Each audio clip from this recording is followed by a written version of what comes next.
Қазіргі таңда заман талабына сай көптеген мультфильмдер түсіріліп, және стриминг сервистері арқылы таралуда. Кішкентай балалар арасында Свинка Пеппа, Телепузики, Wednesday, Семейка Адамс, Гриффины, Футурама, Симпсоны сияқты мультфильмдер көптеген қаралымдар жинап, танымалдыққа ие болғанмен, сол арқылы көптеген теріс құндылықтар, идеологиялар, дүниетанымдар таралып жатқаны жасырын емес.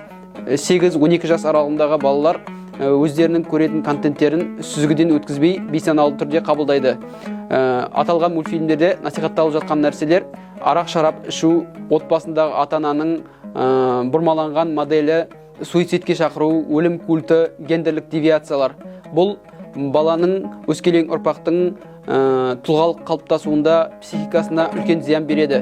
Біз баланың интеллектуалдық және рухани дамуына пайда келтіретін мультфильмдер тізімін ұсынамыз. Ол мультфильмдерге Лунтик, Смешарики, Фиксики мультфильмдерін жатқызуға болады.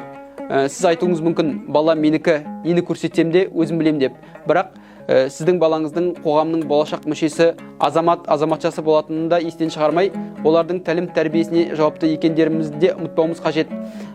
Сіз балаңыздың қандай мультфильм көріп жатқанын білесіз бе? Білсеңіз, комментарийға жаза кетсеңіздер.